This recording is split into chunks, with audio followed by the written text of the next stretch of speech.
This is Ann Davis, and this is April the 27th of the year 2022, and I am so honored to be here today with the Grubb brothers. And I have really look forward to this interview. I know you all have got so much rich history and to share with us, and I'm just excited to hear what you have, and I'm really looking forward to those tales of your childhood and some of your teenage exploits. But I'm going to, first, let's introduce yourselves. And when you do, just tell us just a little bit about what you did as an adult, your career, and then we'll get into your childhood and history and all the different things that John and I have talked about previously. But I think having you introduce yourselves first would be helpful. And do you want to start youngest to the oldest or oldest to the youngest here? John, how about you? Either way is fine with me. You want to go ahead and start us off then? I surely will.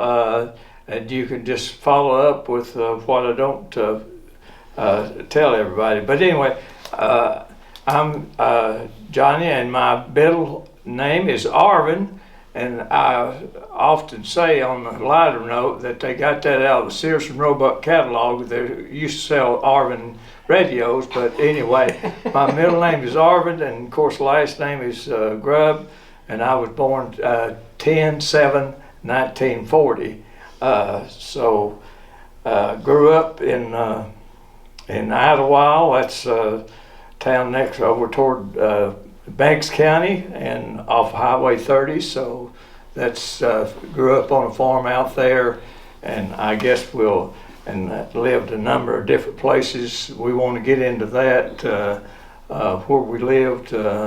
So went to Idlewild Elementary School, and by the way, Mom did a great job of getting me up and getting me to school, because I spent all my years out there, 1 through 8, and then the high school at McMinn County High School. But anyway, she got me up and got me on time, and I had 12 years perfect attendance while I was in public school. So Mom did all that for me, and to make sure that I got an education. So I'm still appreciative of her, not only that, but so many other things that she has done for me through the years. And from there, lived in, of course, Athens, and then went to University of Tennessee in Knoxville. Excuse me. And then from Knoxville, my first stay was a coaching job in Cordova, Alabama, which is outside Birmingham. And after Cordova, moved to Tazewell, Tennessee, which is on the corner of Virginia and Tennessee, Kentucky line. So lived up there for another 5 years, my wife and I. So, and from there moved back to Athens, and have lived in Athens after moving back in 1978 from Tazewell, Tennessee. So that's about a track record of where I lived through the years from that, and met my lovely bride in Birmingham, Alabama, and she's from Montgomery, Alabama. So she thought she always lived in Montgomery, and she didn't know what I was getting her into when we moved to a small town in Tazewell, Tennessee. But we have survived that for over 50 years, so that's the best part. Absolutely. Now, Johnny, can you tell us a little bit about your career at the high school? My career at the high school was started out with my brother Wayne here at Cordova High School, and then moved from Cordova, coached high school football and track down there, and then moved to Claiborne County High School and was head football coach up there, athletic director, and they had a new community center that they had just moved into, and I headed that up for them, helped them with that, but stayed up there for 5 years in Tazewell, and great folks up there, and really enjoyed being there. And then after that, moved back to Athens for as football coach and softball coach. Coached a little bit of everything. I guess most coaches have coached a lot of different sports, but I coached at McMinn for 4 years, and then got into golf coaching, and then after that was applied and, as they say, fortunately or unfortunately, got the assistant principal job under Dr. J.C. Burris when he was principal out there. So, and after he left, was appointed as principal of McMinn County High School. So was there till I retired in 2008, and retired from the administration at McMinn County High School. Well, you certainly left a legacy at McMinn. And thank you, and I hope it's mostly good. well, I'm sure it is. But you don't have to tell us if it's not. Right. So that's a good part. Okay, well, Wayne, we'll move to you. Can you tell us just a little bit about yourself and the career that you had? Well, I'm similar to Johnny. I'm like Johnny Cash. I've been everywhere, man. And so I've moved from the Ottawa community where I grew up and attended the Ottawa school, and I had a wish when I was in school, and when they put the annual out, published that, I said that I wanted to be a football coach at Ottawa University. And I didn't make the Ottawa coaching staff, but I was able to become members of 3 or 4 different organizations. But coming out of Ottawa into Athens and going to McMinn High School, I attended college before I went to the high school. And some people get that a little confused, but I did, because our school burned, the high school burned, and we went to Tennessee Wesleyan and used that as our McMinn County High School for my first year at the McMinn High School.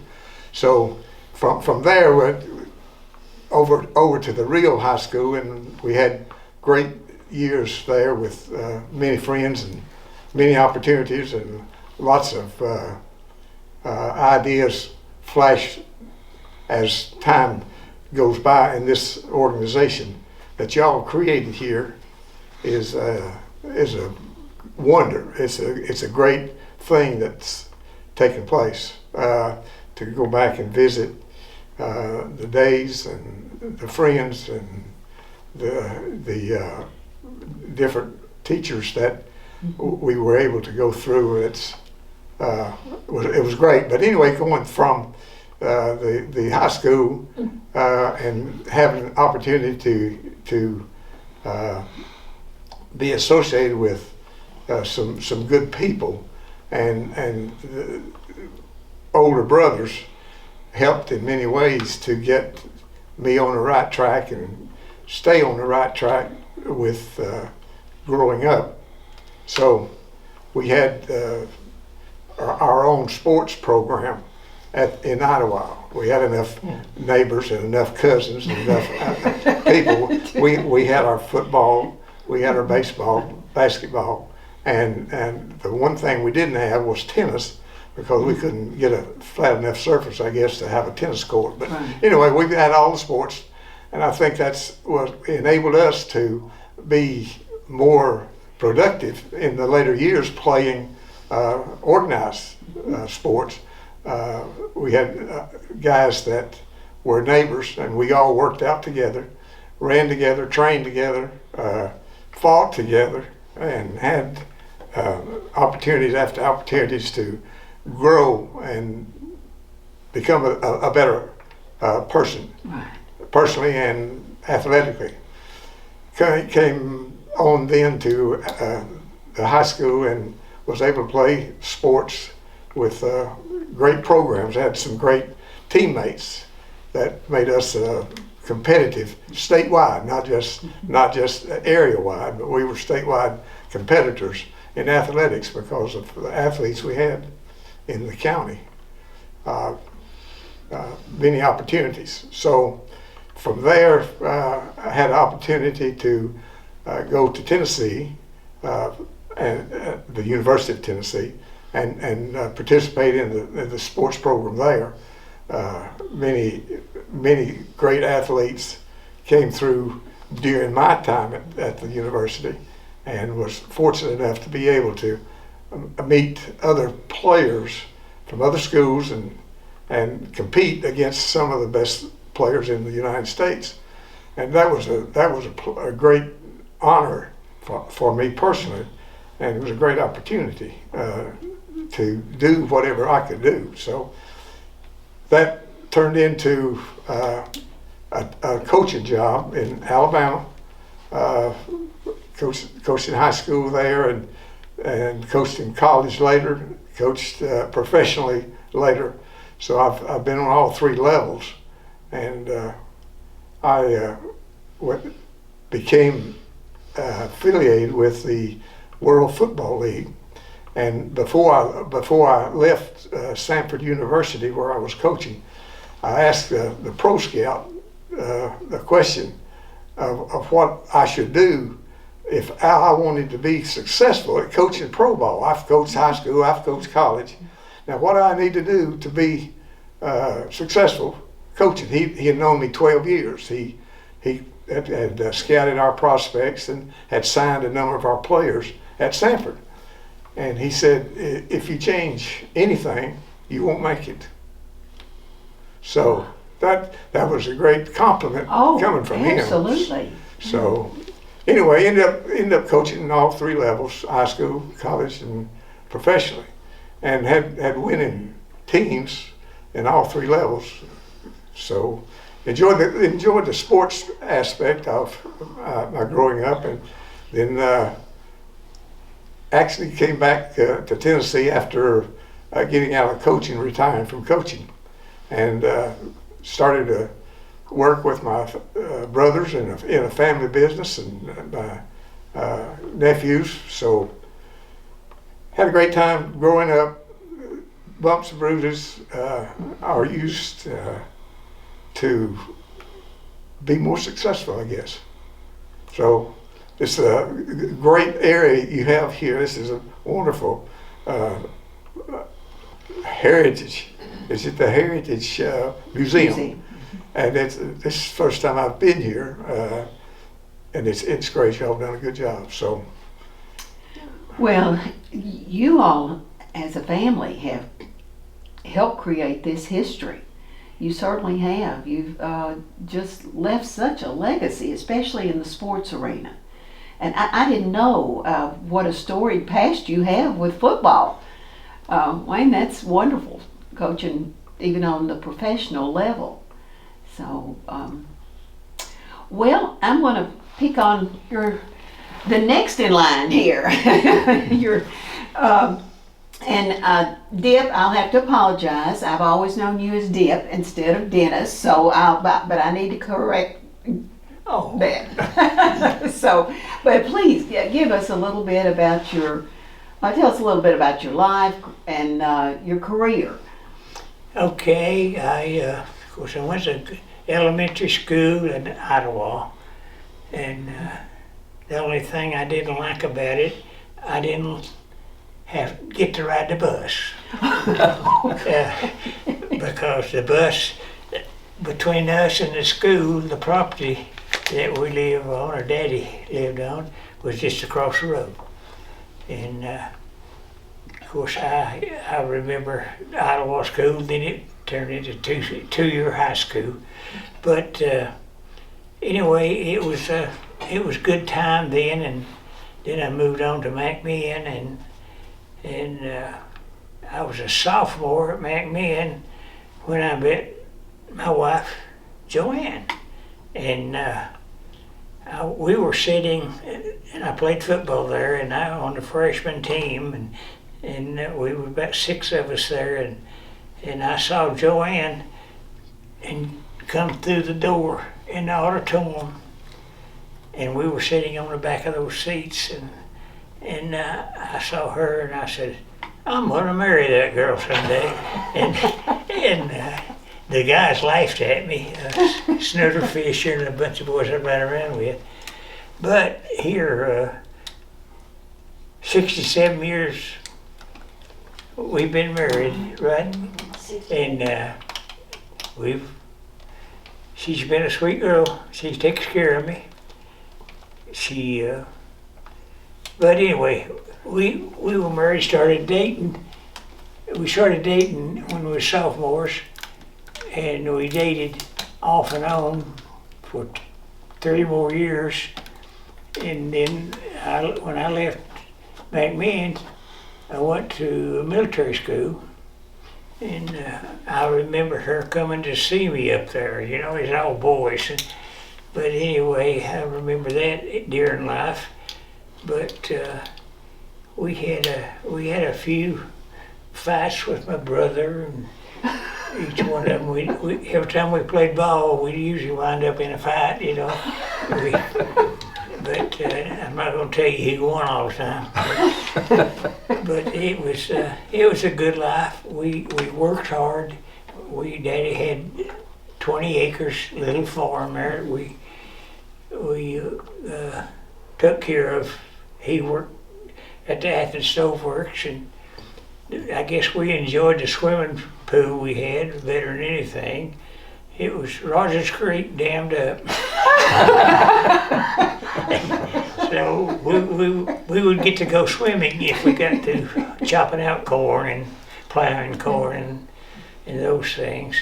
But and of course when at TMI, I went there of course to play football, and I got my shoulder hurt and had surgery on my knee, and so the doctor told me that we was over in South Carolina playing, and he told me that I better quit. So I came home and went to work at Mayfield's for one day. I was going to work on the weekend, and so when I got through there, then Joanne, she asked me to marry her, so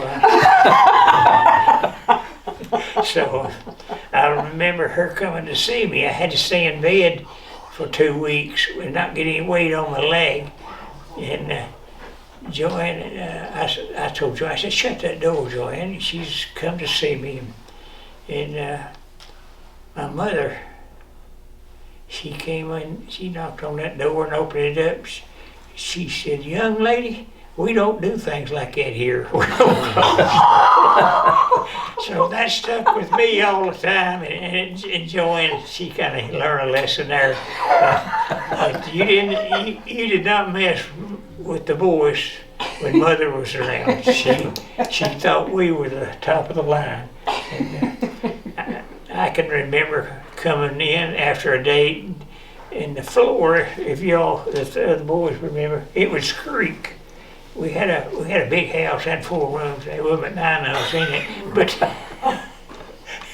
but anyway, and she would, when I'd open the door and come in, that floor would squeak a little, and she'd holler. She said, "Dip, is that you? Wayne, is that you? Who is that?" And but she knew us so well that things like that, she looked after us all the time, but she was some more person. We would, when it come to mealtime, we might have 2 or 3 other football players there and spend the night, and she didn't know anything about it. She'd get up the next morning and they'd be on the floor sleeping. But I'd have to say I wouldn't have wanted life any different than we had.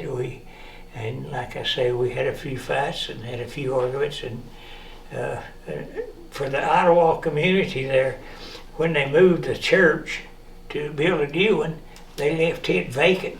So we built us a basketball gym inside the church. and we used that and had a lot of fun.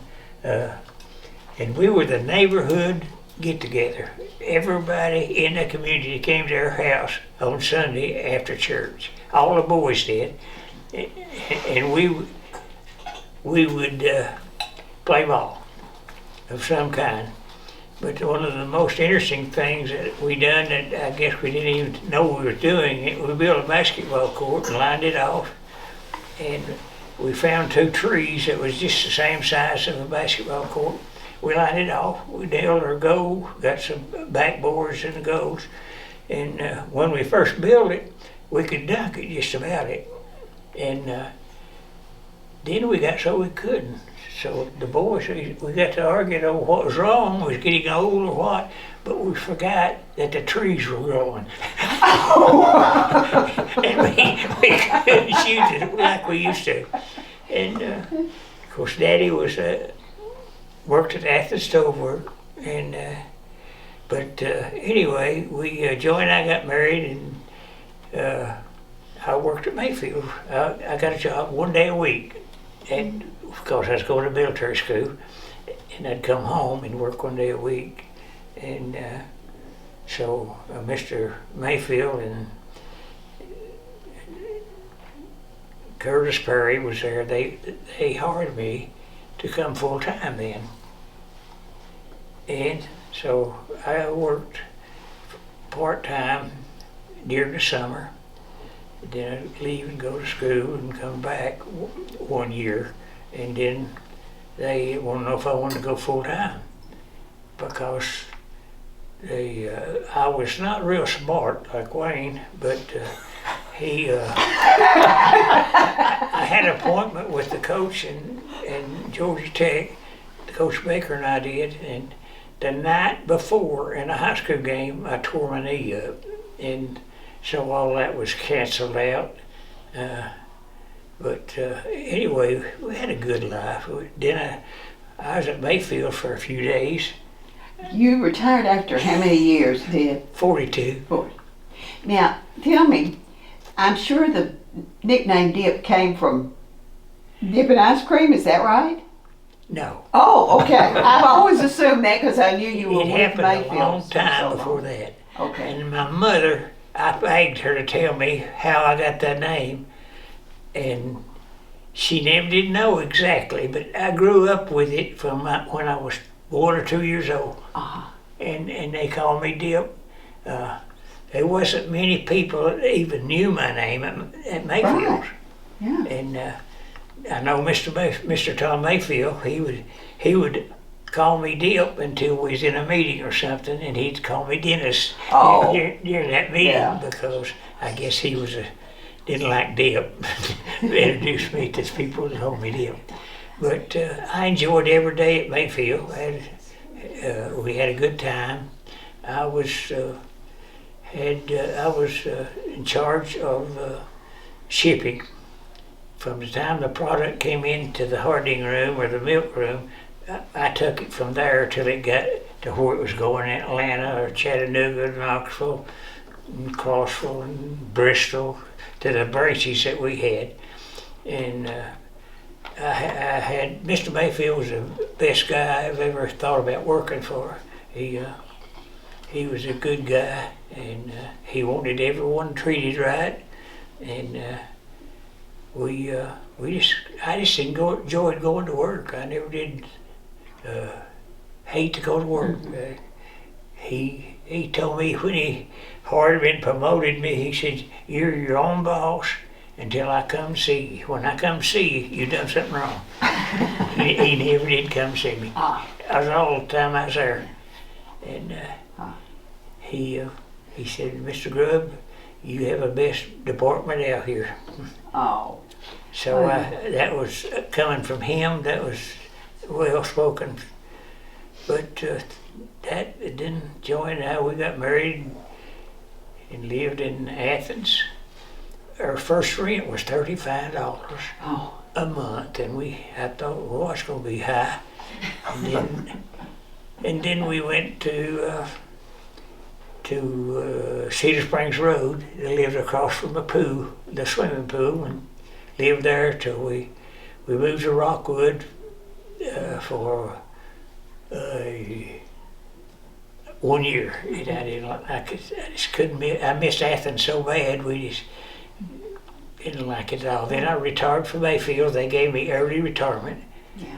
And we went into business and moved to Rockwood with the business, and we were there in business and still are. Well, Dip, you got a lot of wonderful memories. And I don't blame you for going after Joanne. She's always been a beautiful lady. She is. Yeah, she really is. Well, I was told when I was in school that her, Joanne, and Jackie Barham was the two prettiest girls there. And you got one of them. And I got one of them. Good. And the way it happened was just unreal. She ran off 2 or 3 times, but she always came back. So anyway, we've had a good life. We have 2 kids, Jim and Joy, and Joy, he was a baseball player, he played sports, and Jim was too.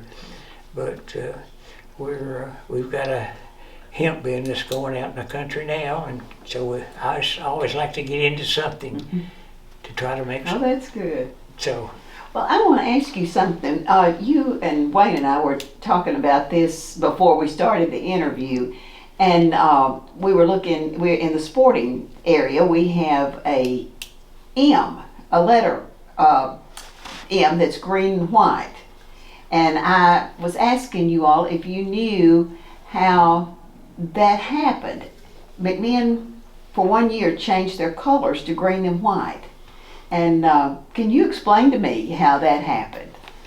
Dip, I think, can explain it to you because I was not involved in that green deal. Oh. I was playing football then. I was a freshman, and all of a sudden we went from black and gold to green and white.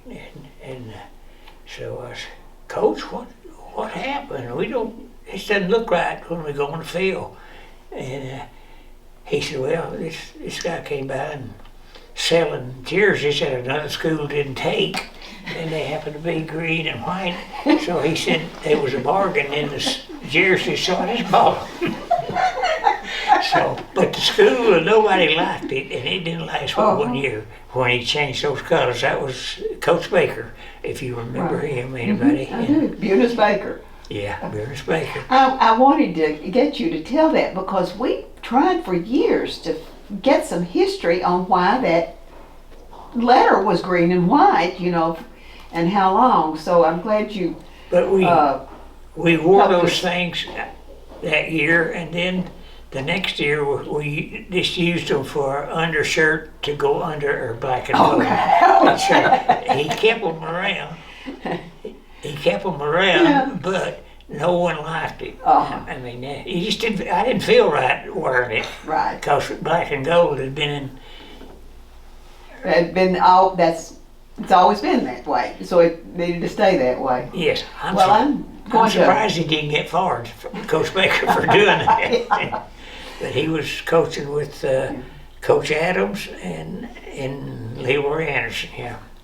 Well, thank you for sharing that and your story. And I'm going to move over to Jack now. And Jack, we just appreciate you coming today as well. And could you tell us just a little bit about your growing up and what your career was? Well, excuse me, when I was growing up, I'm the second born in the Grubb family. And we lived in the Idlewild community, and our property joined the school property. That was Idlewild School was right there. And then here was the Grubb family with all the children that we had in the family was 7, and I was the second born. And the older Grubb was Frank. He joined the Navy at an early age, and he spent most of his time in the military. And Joe and Mandy Rogers was my mother's mother and daddy. So they lived about 3 miles from where we lived, across from the school. Well, Joe and Mandy got old. Well, when they got too old, somebody had to take care of them, and it fell back on the Grubb family because their kids was all working. Most of them lived in Oak Ridge when the military was going on, and they made their homes. 2 of them did there, and somebody had to take care of the Rogers, Joe and Mandy. Well, out of the other boys, I was picked. I don't know how I was picked, but the Joe and Mandy lived about better than 2 miles, a little better than 2 miles from the school. There was not school buses. So I had to go help Joe and Mandy at their place. And Joe and Mandy lived where the old timers lived, with no electricity. They didn't have they couldn't have their water. I had to carry. They were getting too old. They couldn't get the water. So Grandma had to wash with water that we bring to her. Well, we had to carry that water uphill for about the length of a football field. We had to carry it in buckets, My goodness. or you had no water. Uh-huh. You'd go dirty.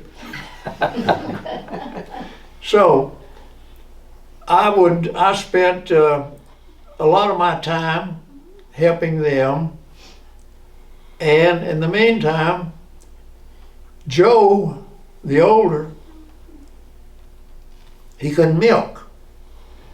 Grandma couldn't milk. She got to where she couldn't walk. Well, who said, "Get Jack, he can milk." So we had 2 cows to milk, morning and afternoon. I did. I'm gonna cry.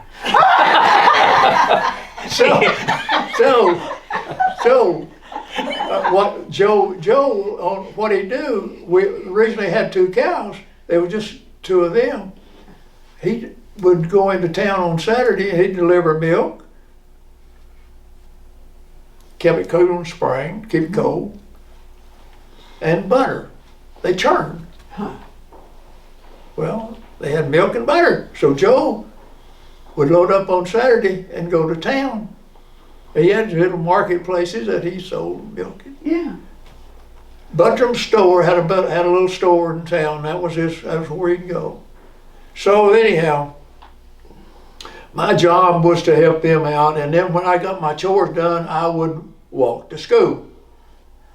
They had no school buses. Well, how did I get to school? I didn't have a car to drive. I didn't have a mule to ride. So I had to walk. Dib's crying again. And see, these boys, my brothers, was lazy butts, and they were here to school. And all they had to do is take 2 steps and they were on school property. And they said, "Well, where's old Jack?" "Well, old Jack butts over on the country having his grandparents in America." So anyhow, but it was a lot of, somebody had to take care of the old folks. And I was chosen because their family was working in a public job. There was 2 girls that was still at home at the time, or lived nearby. They worked that's when the military was going on, at Oak Ridge. And Oak Ridge hired a lot of ladies to be guards. Well, the girls had a job working at Oak Ridge.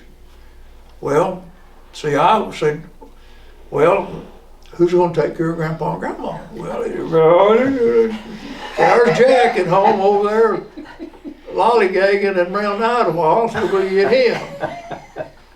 So anyhow, that was my job, and I would walk to school. It was 2 miles from where Joe and Mandy lived, and the school, Idlewild. Walk in the morning, go to school, walk back that evening, do my chores. That went on for several years until they passed on.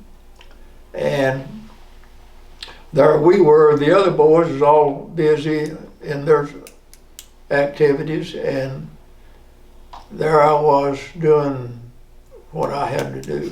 So, but anyhow,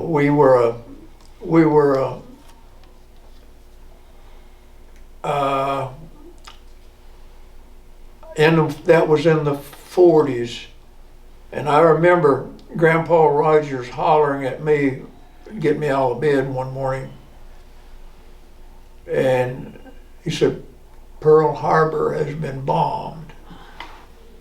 So he had a battery, a radio operated off of a car battery. And this was, they could get his music and, or not music, they get the news. They didn't care about the music, to get the news. So that was,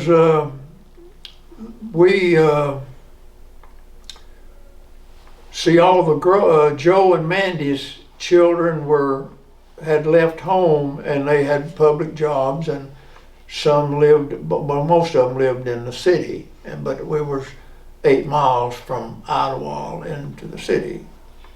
So we lived,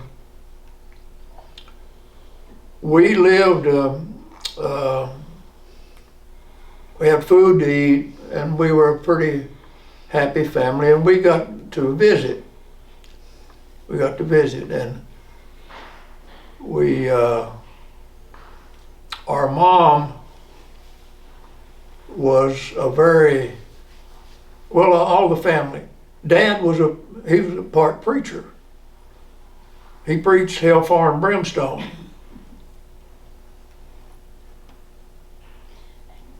I mean, I've seen him get happy, and he would jump. But I mean, he gets so happy. Uh-huh. But he loved that, and we all went to church. There was a church. We could throw a rock from our house and hit the church top. But we attended church regularly, and we believed in religion. We believed in Jesus Christ.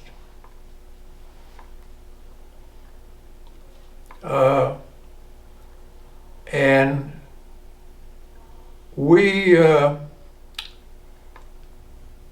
I took care of the grandfolks, and we all pitched in and done what we had to do to survive. Now, Jake, you went to school at McMahon? Pardon? You went to school at McMahon? Yes. And then graduated from there. I graduated from high school. Well, what I did, age and time, when I went back home after Grandpa and Grandma sold the farm, they got away from that farm, and they moved in the Idlewild community. They moved about 2 miles from where they lived because they didn't need their farm, didn't have no help. And they bought a little house, and the little house is still standing. It's right on the road in front of where Idlewild School was. So anyhow, they moved there, and there was family, the Grubb family was there to help walk across the street and take care of them. So that relieved them a lot of pressure. So when I graduated from school, while I was going to school, I joined the National Guard. And I was having to thumb it to get to work, morning and afternoon. In the afternoon, when I couldn't get a ride home, why, I would, several nights I slept in the seat of a truck at Mayfield's. My goodness. we wore aprons around the plant there, and I would get 2 or 3 of them aprons and cover up. And what I would do is I'd have, for meals, I'd have ice cream mix. It was sweet, it tastes good. But anyhow, I spent a few nights sleeping in one of them trucks, because I couldn't get home. Now, how long did you work at Mayfield's, Jane? 62 years. My goodness. I did a little bit of everything while I was there. And also, when I joined the Guards, I thought, well, I needed to make a little money, and I would work on weekends at Mayfield's. We had a sales calendar where we would sell product on. And on Saturday, I helped on a route. We'd go in at 3 o'clock in the morning. We'd get the milk out, get ice and chip on it, take off on the route, stay gone all day, and do that. But I helped do that until time run out, and I would go to summer camp with the National Guard. We would spend 2 weeks a year training people, and we were training too. So anyhow, we did that when we go to South Carolina. We went to, that was our 2 weeks training. All right, and then the Korean War started and we were activated. Went to Fort Devens, Massachusetts. We would train 200 troops every 6 weeks. And that was our job. And when we were transferred to Fort Drum, New York, and we would train at that post one of the summers. And this went on for several years, and spent a few years with Uncle Sam, and came back and had a family, got married, Onita Perry. She was a Perry family was in the Clearwater community, and we'd walk at night and hold hands and all that. And there was just, lovable people, church-going people, believed in Jesus Christ. Well, obviously, you did a really good job of setting an example for these fellas here, Jack, because they all turned out well, didn't they? And All but my clothes. I had hand-me-down clothes. oh, And I had to wear them all the time, Shoes, whether they fit or not, you wore them. Just think what it would be like to be the baby of the family and get hand-me-down clothes. They were worn out. I was still in vogue with holes in the pants and all that, the way they wear them today. years but back ago. then, You set the style. You Right. started the trend. but like they have already mentioned, wouldn't trade it for anything. Well, I wanted to ask you about your parents. Now, you all have each talked about them, but what was it that how did they instill such a strong work ethic in you and live your lives in such an ethical manner? What do you remember about them that influenced you so much? The way they structured their life. Daddy would lay out of a morning before he went to work. He'd lay out to Mother, give her a list of what we got to get done that day, and said it better be done when I get home. I can remember us running through a cornfield with a hoe, all of us chopping corn, the weeds out of it, and then so we could go swimming down to our swimming pool down Rogers Creek after we got the, what do you call them things, the leeches off of us. Goodness gracious. But that never did deter us from going swimming again the next time in Rogers Creek. So it was, we had, I guess, picking on each other, scuffling.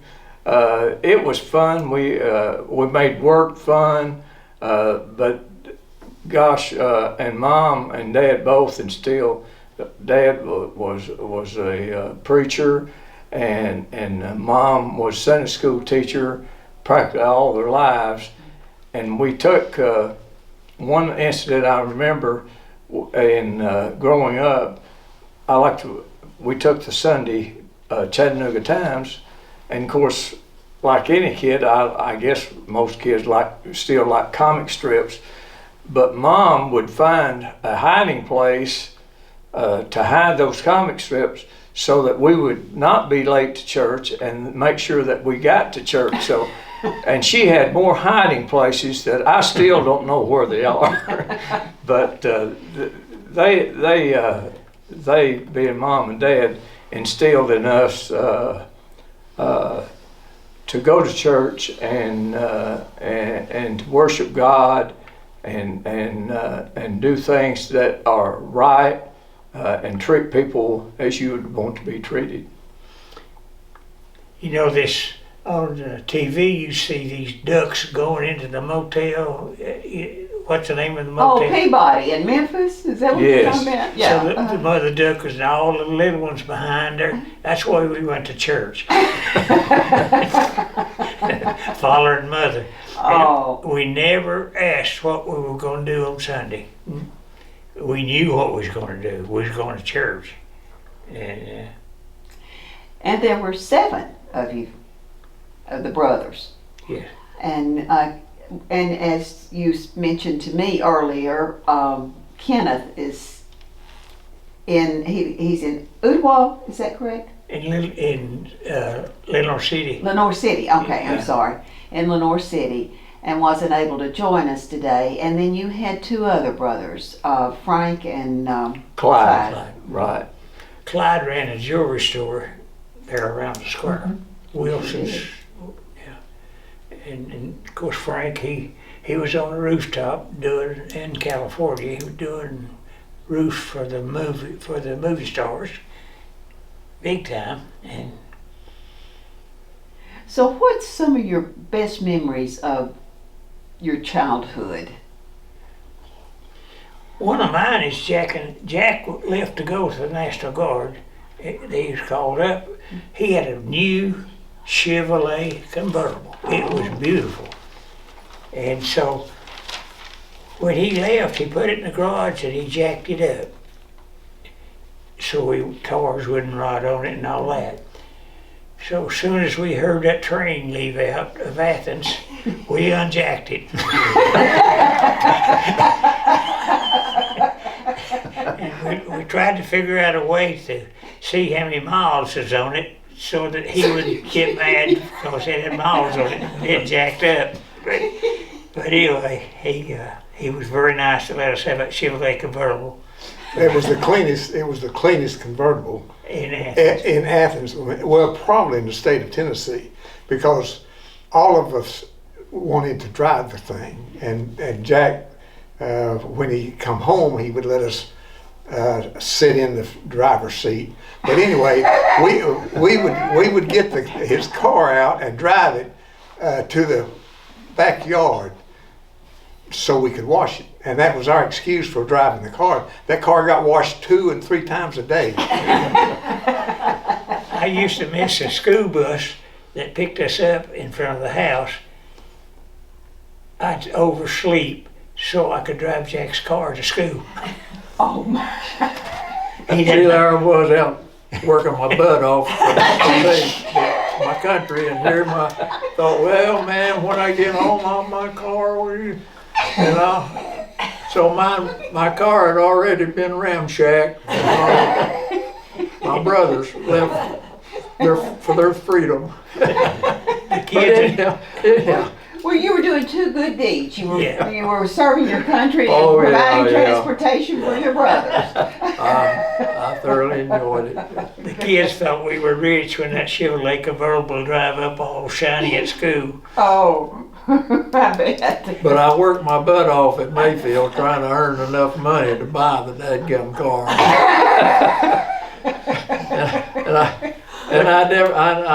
I knew that my brothers needed help too, so they just helped themselves. So it worked out all right. But the tars didn't run off of it. No, the car didn't run off it. Let me go back. I forgot to mention, I didn't write it down, didn't have a post-it note, so I forgot about it. But anyway, after high school, I went to TMI to gain a little bit more experience so that I could be a little bit bigger and a little bit better, hopefully, and get a scholarship to UT. And then also coaching at Sanford, left that out. Again, Wayne was the head coach over there, and I told the players, I said, the way I got the job at Sanford, I said, I was in high school coaching, and I went home or called Mom and told her, I said, Mom, I'd sort of like to coach in college if you know. She said, I'll call Wayne tonight. So the next day, I was kidding him about, I said, okay, I was hired the next day. But I was kidding him about doing that. But one to tell, and I'll let them join in on one of their incidents. But Wayne and I, Mom and Dad would go to Athens from Idlewild on a Saturday, and they'd do their shopping. That's when they had a chance to shop together. But Wayne and I would have to find something to do because we were closest in age to each other, of course. So one time we had this bright idea that we was going to ride one of the cows that we milked. So we got the cow into the barn in a stable, and those farmers will understand this. But anyway, we got the bridle that goes on a horse and put on the cow. And Wayne, I think he was a little bit smarter than me, apparently at that age anyway. He said, I think you need to get on the cow and ride the cow out. So we tried to get a saddle on her, the cow, but we wasn't successful with that. So I was going bareback on the cow, and the cow probably got outside the barn area about maybe 10 feet would be stretching the imagination. Of course, then I was off the cow, and then we had to chase the cow down to get the bridle off so Mom and Dad would not know. So it took us most of the rest of the Saturday chasing that cow to get it back in the stable to get the bridle off. So that was an incident about the milking cow. Oh gosh, I bet you all could just spend days talking and reminiscing about just fun things that happened to you and when you were growing up. Have you got anything else you can think of that you'd like to share? I'll share little stories. Well, I won't share the stories. I'll just tell you, Jack had a time lapse when he and Onita got married. He didn't ask her for a long time, and the reason when he dated, we dated with him. The boys had no car, and we had no way of getting around. So he would pick us up and take us, and then we'd ride with him to take Onita home, and so forth and so on. And then it took him longer to propose to her. And then Dimp and I have a good relationship, and so does Joanne, because if he didn't marry Joanne, I was going to marry Joanne. Oh, okay. we double dated. I had a date, had no car, and Joanne and Dip and I, with my girlfriend, dated together, and we'd go to the movie or go to out to the park or whatever, and we were there together. So Dip gave me a chance to have a date because I didn't have a car. And another thing that happened as growing up, I almost didn't get to play football, and I loved it very much. So when football practice started, and when I left the elementary school at University of Ottawa and started at McMinn, I went out for football, and my mother found out about it and made me stop. She wouldn't let me play. So the next practice that took place, I slipped off from home, or I thought I did. I slipped away from home and was going through the field to try to get to practice. And she caught me halfway across the field and showed me how peach tree limbs worked. And so later that time period, Dip and his friends were over at the lake water skiing or whatever. He came by the house and asked me, he said, well, are you not going to practice? I said, no, I'm not going to practice. She said I couldn't go. He said, get in the car. So I got in the car and he came back out and he said, let's go. And he batted for me and got me onto the field. So I got to stay and play. Well, that's, and look what happened. What a remarkable career you've had since then. Pardon me? And I'll tell you one thing about my mom. One day, she didn't look right. And I said, Mom, what's the matter? She said, well, I didn't sleep good last night. I said, well, why didn't you sleep good? She said, well, I just heard the front door close 6 times and said, normally I hear it close 7.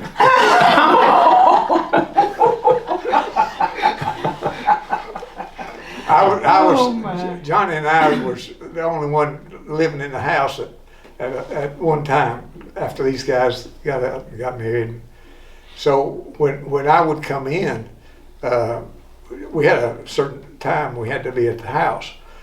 So when I would come in after hours, usually around 10 o'clock, and they would of course be asleep supposedly, I'd come in and like one of the guys said already, who is that? That you, Dip, or John, what? And she said, Wayne, is that you? I said, yes, it is. What time is it? Plenty after 10. Did you say 20 after 10 or did you say something else?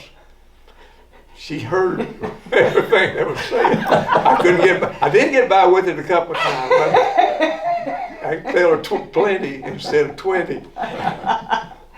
Oh. They had a pretty sharp eye out for the crowd that was coming through. And you talk about when we had 7, 8 people living in the house, we had lots of people after a ball game, particularly because we did hunting the next day after our football game. And anyway, a number of people would come home with us, and we'd sleep in, and it'd come time for breakfast. And she didn't worry about what to cook. She just worried about how many was going to be there.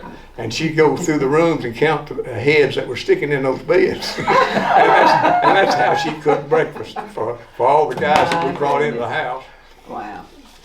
Little bit more flour in the biscuits. But she was a good cook. She'd make them big old biscuits every morning. And those city boys, they were city boys that would come with us to spend the night. And they couldn't get over how much she cooked. Yeah. It didn't bother her though a bit. See, growing up, I did more playing on Thanksgiving Day, but that's the day that we'd kill hogs. We usually raised a couple of hogs, and the community people would come over, sometimes 1 or 2, and we'd kill theirs, and they would work as groups of meat cutters, if you will. But that Thanksgiving was the day that we had, and she'd can that. Dad would would cure the hams with the salt and the pepper and all the molasses and all that would go, and of course that would go a long way. Mom would can a lot out of the garden because Dad had a green thumb. I guess he had to have with beans, peanuts, and all that the good things that you eat, and potatoes, sweet potatoes and Irish potatoes and all that. So anyway, she did a lot of cooking, and I'm sure that we a lot of times got down to the bottom of the barrel with the way this crowd could eat. Well, fellas, I want to thank you all so very, very much for being here today. It's meant a great deal to me to be able to hear your stories, and I can relate to so many of the things. And thank you, thank you, thank you. You all are an institution among yourselves, and we owe you a lot, a big debt of gratitude in this community for everything you've contributed, your family's contributed through the years, and we're just so thankful that you love McMinn County, love Athens.